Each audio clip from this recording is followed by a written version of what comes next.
Hello dear student, मैं Shailendra sir. I hope आप लोग अच्छे होंगे और अपने बोर्ड के एग्ज़ाम में बहुत ईमानदारी से कर रहे होंगे। बच्चों, आज की क्लास होने वाली है बायोलॉजी के बारे में। बायोलॉजी पिछली क्लास में बच्चों हम लोग पढ़े थे माइटोकॉन्ड्रिया हम लोग पढ़ चुके थे। उसमें से कुछ इंपॉर्टेंट टॉपिक्स था जो मैं उसको करा चुका हूं बच्चों। उसको ज़रूर से ज़रूर अंडरलाइन करके पढ़िएगा, क्योंकि माइटोकॉन्ड्रिया का सचित्र चित्रण वैसे भी बनाने के आता है एग्ज़ाम में भी, और जितने कम्पिटिटिव एग्ज़ाम होते हैं बच्चों उसमें भी आता है। तो आज हम बच्चों बायोलॉजी का अगला टॉपिक पढ़ेंगे, अंतःप्रदब्बी जालिका। इसे जो है इसे ईआर भी कहते हैं। ईआर मतलब इंडोप्लाज्मिक रेटिकुलम या अंतःप्रदब्बी जालिका के बारे में बच्चों पढ़ते हैं। तो आज टॉपिक का है ईआर। यदि आप मेरे चैनल में नए हैं तो प्लीज़ सब्सक्राइब, लाइक, कमेंट और शेयर ज़रूर करें। तो आइए आज हम बच्चों पढ़ते हैं क्या ईआर, इंडोप्लाज्मिक रेटिकुलम क्या होता है। इंडोप्लाज्मिक रेटिकुलम यह कोशिका द्रव्य में पाई जाने वाली चपटी नलिका सदृश रचनाएं होती हैं जो कोशिका में अंतःझिल्लिका तंत्र बनाते हैं। यह केंद्रक कोशिका तक फैली रहती है। यह लाइपोप्रोटीन, बच्चों ये पहला क्वेश्चन आपका फॉर्मेशन यही हुआ, यह लाइपोप्रोटीन्स की बनी होती है। और इसे दूसरा क्वेश्चन बच्चों, इसे यहाँ पर दूसरा क्वेश्चन, इसे कोशिका का तांत्रिक कंकाल, इसे कोशिका का तांत्रिक कंकाल भी कहते हैं। यह दो प्रकार की होती है। कौन कौन सा? एक चिकनी अंतःप्रदब्बी जालिका, इसको बोलते हैं स्मूथ अंतःप्रदब्बी जालिका, मतलब चिकनी अंतःप्रदब्बी जालिका क्या बोलते हैं? Smooth endoplasmic reticulum. और दूसरा क्या होता है बच्चों? खुरदरी या रफ इंडोप्लाज्मिक रेटिकुलम। चिकनी क्या होती है बच्चों? इसकी सतह पर क्या पाया जाता है? राइबोसोम्स की उपस्थिति, मतलब अनुपस्थिति, मतलब क्या हो गया बच्चों? अब्सेंट रहेगा। अनुपस्थिति होने के कारण यह चिकनी होती है। यह लिपिड तथा स्टेरॉइड संश्लेषण में सहायक होती है तथा यह कार्बोहाइड्रेट तथा वसा का निर्माण करती है। कौन? चिकनी। और दूसरी में खुरदरी अंतःप्रदब्बी जालिका में क्या होता है बच्चों? इसमें राइबोसोम्स की उपस्थिति के कारण यह क्या होता है? यह खुरदरी होती है तथा यह प्रोटीन का निर्माण करता है। ये रहा बच्चों अंतःप्रदब्बी जालिका का फिगर जो बनाया हूँ बच्चों, चित्र, इसको देखिएगा। जहाँ पर डॉटेड ऐसे गोला करके है, ये आपका राइबोसोम्स है। ये आपका क्या है? राइबोसोम्स है। ये राइबोसोम्स है। ये सब जो पूरा डार्क करके किया हूँ ब्लू पेन से, देखिएगा स्पॉटेड है। उसको क्या किया हूँ बच्चों? ये आपका जो है ये आपकी जो स्थित है, इस पर जैसे जो काला काला कर रहा हूँ इसको ब्लू से, जो है बच्चों ये आपका राइबोसोम्स है। होता क्या है बच्चों? देखो, यह इंडोप्लाज्मिक रेटिकुलम होता क्या है? इंडोप्लाज्मिक रेटिकुलम बच्चों यह कोशिका द्रव्य में पाई जाने वाली एक कोशिकांग होती है। इसमें से दो क्वेश्चंस बहुत फॉर्मेशन होता है। यह पहला क्वेश्चन क्या होता है? इंडोप्लाज्मिक रेटिकुलम जो है यह लाइपोप्रोटीन की बनी होती है, पहला क्वेश्चन। और दूसरा क्वेश्चन बच्चों, यह कोशिका का आंतरिक कंकाल, यह क्या कहते हैं? इसको आंतरिक कंकाल भी कहा जाता है। आंतरिक कंकाल भी इसे कहा जाता है। यह दो प्रकार की होती है। एक स्मूथ, एक तो होती है जो है चिकनी इंडोप्लाज्मिक रेटिकुलम, दूसरी होती है खुरदरी इंडोप्लाज्मिक रेटिकुलम। चिकनी इसलिए इसको बोलते हैं इंग्लिश में स्मूथ इंडोप्लाज्मिक रेटिकुलम। स्मूथ इसलिए इसको बोलते हैं बच्चों क्योंकि इसमें जो है राइबोसोम्स अब्सेंट रहता है। राइबोसोम्स किसमें? दो क्वेश्चंस देखो। पहला क्वेश्चंस इंडोप्लाज्मिक रेटिकुलम किसकी बनी होती है? लाइपोप्रोटीन की बनी होती है। दूसरा बच्चों क्या होगा? इसे आंतरिक कंकाल भी कहते हैं कोशिका का। किसको? इंडोप्लाज्मिक रेटिकुलम को। और ये कितने प्रकार की होती है? दो प्रकार की होती है। कौन कौन सी बच्चों? एक स्मूथ होती है, स्मूथ इंडोप्लाज्मिक रेटिकुलम। एक होता है rough endoplasmic reticulum. Smooth endoplasmic reticulum क्या होता है बच्चों? स्मूथ में इसमें क्या होगा? यह इसमें जो है स्मूथ इंडोप्लाज्मिक रेटिकुलम में राइबोसोम्स अब्सेंट होता है। क्या होता है? राइबोसोम्स अब्सेंट होता है। अब्सेंट होने के कारण ही यह स्मूथ चिकनी हो जाती है, इसलिए इसको स्मूथ इंडोप्लाज्मिक रेटिकुलम कहते हैं। और दूसरा रफ एंडोप्लाज्मिक रेटिकुलम या खुरदरी अंतःप्रदब्बी जालिका, इसको क्या बोलते हैं बच्चों? इसमें क्या होता है? सेम बेसिक्स एकदम इसमें राइबोसोम्स की उपस्थिति के कारण ही क्या होता है बच्चों? ये इसको जो है रफ एंडोप्लाज्मिक या खुरदरी एंडोप्लाज्मिक रेटिकुलम कहते हैं। और यह निर्माण किसका करता है? यह प्रोटीन का निर्माण करता है। कौन? रफ इंडोप्लाज्मिक रेटिकुलम किसका निर्माण करता है बच्चों? प्रोटीन का निर्माण करता है। आंतरिक, यहाँ पर आंतरिक, तांत्रिक या कोशिका का, इसे कोशिका का आंतरिक कंकाल भी कहते हैं, आंतरिक कंकाल भी कहा जाता है। किसको? इंडोप्लाज्मिक। 3 क्वेश्चंस बच्चों फॉर्मेशन हुआ इसको, 3 क्वेश्चन। पहला क्वेश्चन इंडोप्लाज्मिक, रिमाइंड कर लिए जाए, इंडोप्लाज्मिक रेटिकुलम किसका बना होता है? लाइपोप्रोटीन का, इसे कोशिका का आंतरिक कंकाल कहते हैं। दूसरा क्वेश्चन, तीसरा क्वेश्चन है जो कितने प्रकार का होता है? 2 प्रकार का, एक होता है स्मूथ, एक होता है रफ। स्मूथ इंडोप्लाज्मिक रेटिकुलम किसे कहते हैं? जिस पर राइबोसोम्स उपस्थित होता है, जिसमें राइबोसोम्स एब्सेंट होगा, इस कारण उसे जो है स्मूथ इंडोप्लाज्मिक रेटिकुलम कहते हैं। दूसरा बच्चों क्या होगा? Rough endoplasmic reticulum. इसमें क्या होगा बच्चों? इसमें क्या होगा? राइबोसोम्स क्या होता है? प्रेजेंट होगा, इसलिए जो है यह रफ इंडोप्लाज्मिक रेटिकुलम होता है। रफ इंडोप्लाज्मिक रेटिकुलम बच्चों क्या निर्माण करता है? कोशिका जो है प्रोटीन का निर्माण करता है। बच्चों इसको स्क्रीनशॉट लीजिए, लिखिए, उसके बाद क्लास करवा रहे हैं।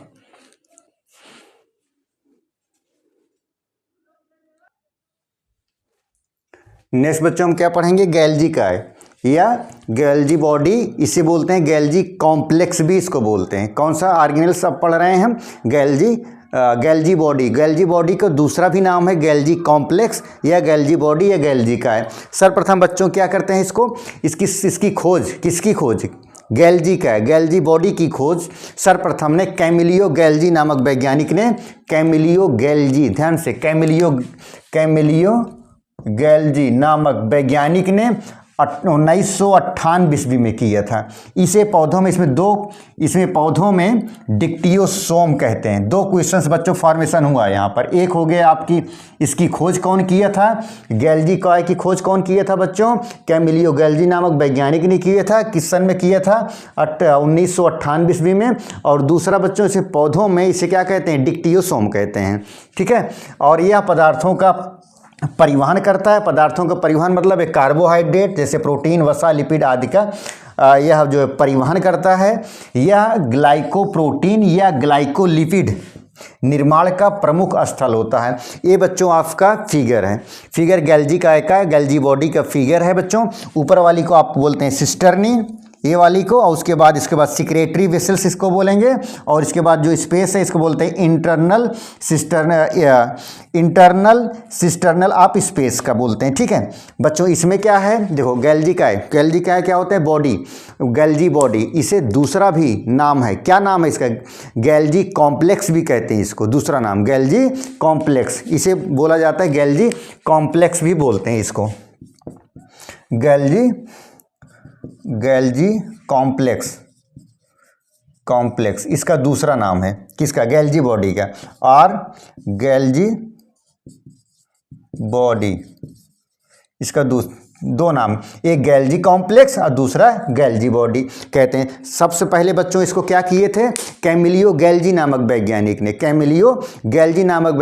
ने 1998 ईस्वी में इसका क्या किए थे? डिस्कवर्ड किए थे। और दूसरा बच्चों, दूसरा क्वेश्चन फॉर्मेशन होता है पौधों में, इसे क्या कहते हैं? पौधे में इसे डिक्टियोसोम कहते हैं। यह पदार्थों का परिवहन करता है। पदार्थों का परिवहन बच्चों कि जैसे पदार्थ मतलब कार्बोहाइड्रेट, प्रोटीन, वसा, फैट, लिपिड, इसका यह कोशिका में यह पदार्थों का परिवहन करते हैं। कौन? गैल्जी बॉडी परिवहन करते हैं। तथा यह क्या करता है? ग्लाइकोप्रोटीन और ग्लाइकोलिपिड का यह निर्माण का प्रमुख स्थल होता है बच्चों। ये आपकी गैल्जी बॉडी का फिगर है, थ्योरी है बच्चों, राइट डाउन करिए, नेक्स्ट क्लास करवा रहे हैं।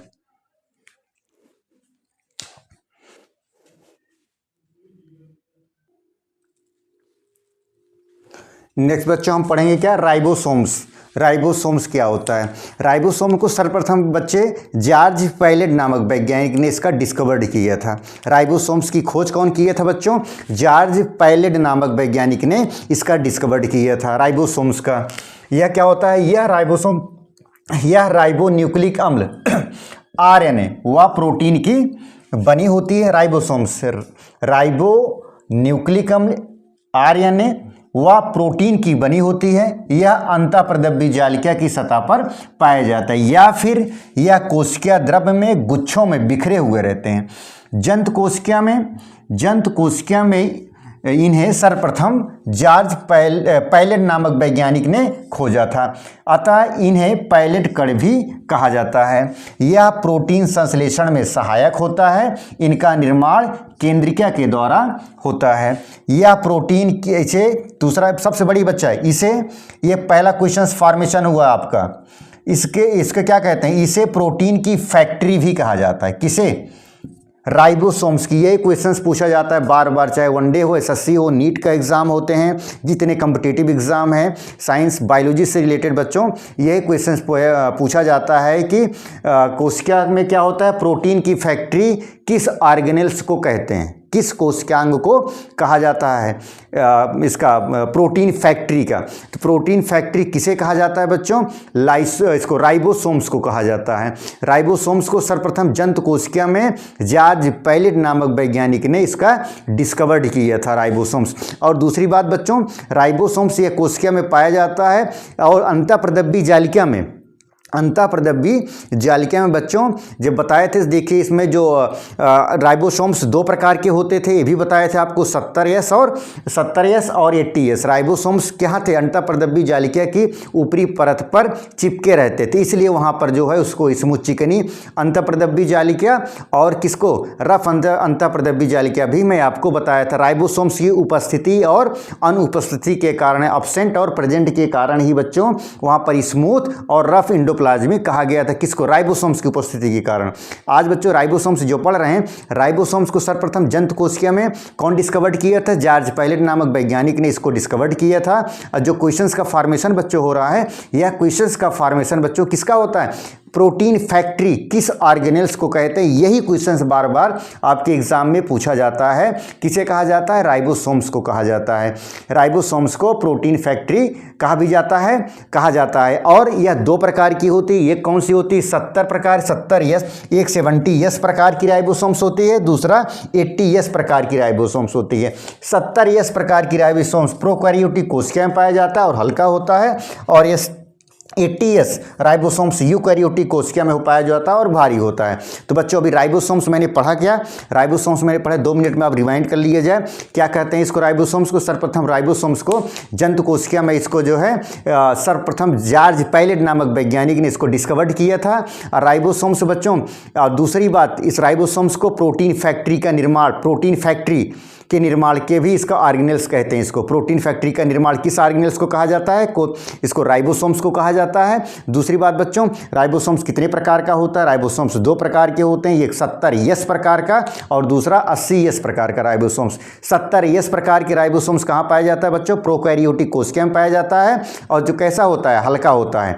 और 80S प्रकार के राइबोसोम्स, 80S प्रकार के राइबोसोम्स किस में पाए जाते हैं बच्चों, यूकैरियोटिक कोशिका में पाया जाता है, जो कि यह भारी होता है। तो अब उसके बाद बच्चों हम पढ़ेंगे लाइसोसोम्स। लाइसोसोम्स बच्चों, लाइसोसोम्स में भी ये क्वेश्चंस बहुत फॉर्मेशन होता है।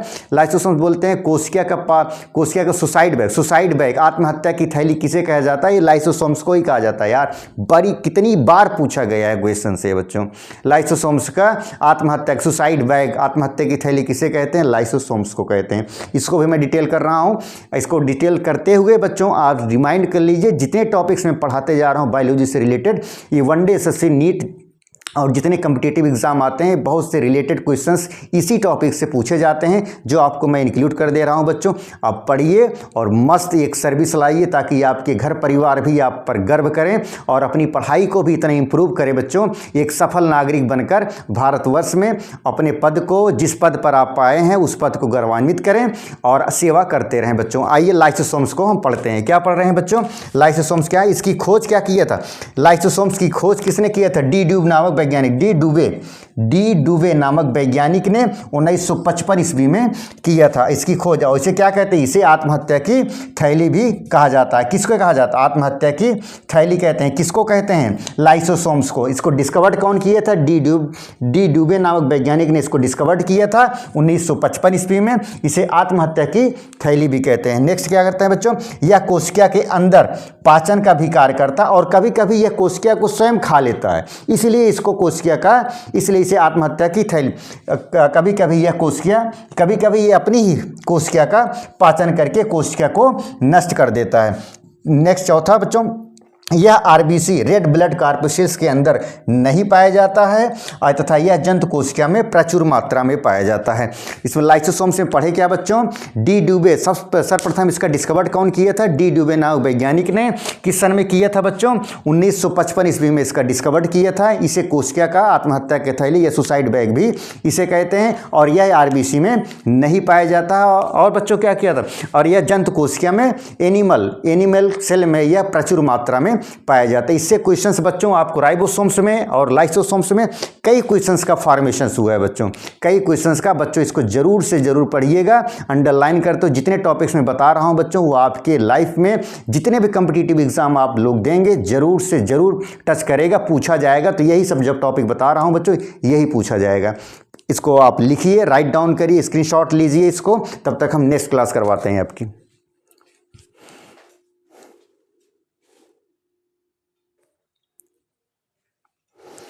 नेक्स्ट बच्चों हम स्फेरोसोम, नया ऑर्गेनेल्स क्या है, स्फेरोसोम। स्फेरोसोम क्या है, यह पादप कोशिका में, यह पादप कोशिका के लाइसोसोम्स कहे जाते हैं। किसे, स्फेरोसोम को, पादप कोशिका के लाइसोसोम्स कहे जाते हैं स्फेरोसोम्स को। यह वसा फैट का संश्लेषण तथा संग्रहण करता है। नेक्स्ट है तारक काय या तारक केंद्र, किसको बोलते हैं, सेंट्रोसोम। सेंट्रोसोम क्या है, यह सभी जंतु कोशिका व निम्न पौधों, सभी जंतु कोशिका व निम्न पौधों की कोशिकाओं में पाया, जैसे क्या होता है फंजाई का ब्रायोफाइट या फर्न या जिम्नोस्पर्म में यह पाया जाता है। यह कोशिका विभाजन का कार्य करता है। तारक काय दो बेलनाकार संरचना तारक केंद्रकों से मिलकर बना होता है। नेक्स्ट बच्चों रसधानी क्या होती है, यह कोशिका द्रव्य में जल, रस तथा उत्सर्जित पदार्थों को घेरने वाली एक संरचना पाई जाती है, जिसे क्या कहते हैं बच्चों, रसधानी कहते हैं। यह जल को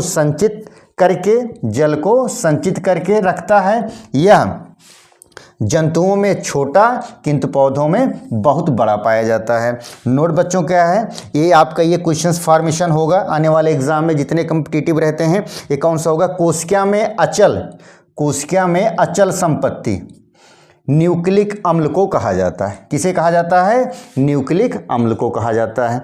तो बच्चों अभी जस्ट पढ़े हम स्फेरोसोम, तारक काय और रसधानी, इसको मैं पढ़ा। बच्चों आज की क्लास बस इतना ही, नेक्स्ट क्लास बच्चों हम कल करवाते हैं। Thank you.